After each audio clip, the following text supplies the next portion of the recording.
Good afternoon. There's fresh hope today. A new Brexit deal covering trade in Northern Ireland is close to being done. There have been intense negotiations between the UK and the EU over the so-called Northern Ireland Protocol, and Downing Street said good progress had been made.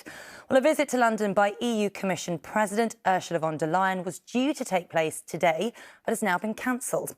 Our political correspondent Harry Horton is with me now. Harry, hopes were raised and then dashed 2 weeks ago. Are we any closer to a deal this time? Yeah, it appears as though we are close to a deal. As you say, the European Commission President Ursula von der Leyen was due to be in the UK this weekend. As part of that, we understand that she was due to meet with the King. Now, the visit was cancelled for operational reasons, not connected to these political talks as we understand it. Number 10 insists that the King would never be involved in any political talks in any case. But there is a suggestion that any new deal with the EU and Northern Ireland would have been called the Windsor Agreement. Now, Downing Street says that the Prime Minister, Rishi Sunak, is continuing discussions with relevant stakeholders over the weekend. MPs have been told to be in Parliament on Monday ahead of any possible vote or any possible presentation of a deal by the Prime Minister. So it does appear as though we're getting closer.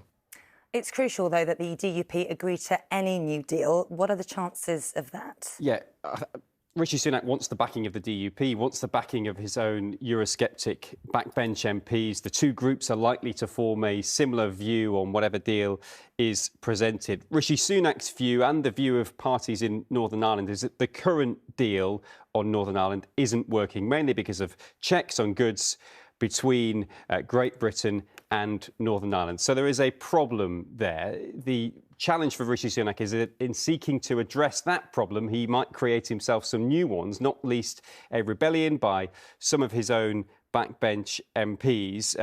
The former Prime Minister Boris Johnson has been talking to some of them this week. So there is a real risk for Rishi Sunak that his authority is undermined here. It's a big gamble for him about how and when to proceed with any potential deal on Northern Ireland with the European Union. OK, Harry, thank you very much. Events and rallies are being held in Northern Ireland in solidarity with a senior police officer who was shot on Wednesday. Hundreds of people turned out in support for Detective Chief Inspector John Caldwell. They are walking from the football club in Omagh, where he was a volunteer, to the town centre. The 48-year-old remains critically ill in hospital and is heavily sedated. He was shot several times at a sports complex in front of his young son. 5 people have been arrested. Police are treating the incident as terror-related and say the dissident Republican group, the New IRA, are their primary line of inquiry. UK health experts are sharing details of their COVID-style contingency plans around bird flu in the unlikely event of the disease spreading. The World Health Organization is calling for heightened vigilance after an 11-year-old girl died from the disease in Cambodia. But the UK Health Security Agency say there is no evidence the virus is an imminent threat. A small earthquake with a magnitude of 3.7 has shaken parts of Wales overnight. Well, the quake happened just before midnight, with the epicentre about 12 miles from Merthyr Tydfil. Many residents say their homes shook and furniture moved.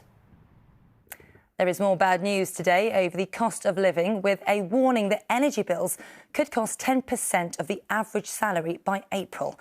That's according to the Trade Union Congress. Their research shows average energy bills will rise to £250 a month, more than double compared to last year. It's another big day in the Rugby Six Nations Championship. Bottom of the table Wales will be hoping to register their first victory of the tournament, having narrowly avoided a player strike on Wednesday. Ron Gatland's men have it all to do, having lost their opening matches comfortably. While they take on England in Cardiff, the visitors are looking to string victories together under the reign of new coach Steve Borthwick.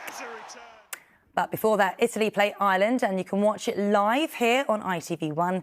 Coverage starts in just a few minutes.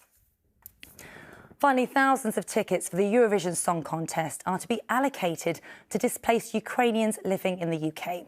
The music event is being held in the UK on behalf of Ukraine, who won last year but can't host due to the war. Barbara Holmes reports.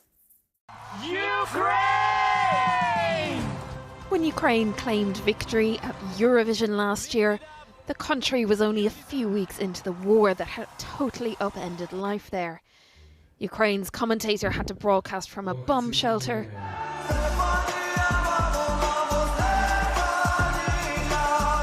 And the winning group Kalush Orchestra needed special permission to leave the country. Today, the UK government announced £10 million in funding to make sure this year's extravaganza truly showcases Ukrainian culture. The theme is United by Music, and the money is to support the city in putting that in practice. It's to fund everything from partnerships with Ukrainian artists and performers to community programmes in the city. As well as that, 3,000 highly coveted tickets to the live shows have been earmarked for Ukrainians who fled the war and came to the UK. After a year spent under the shadow of a brutal conflict, music promises a moment of light relief. Barbara Holmes, ITV News. And that is all for now. The evening news is at 5:30. Until then, do have a great afternoon. Bye-bye.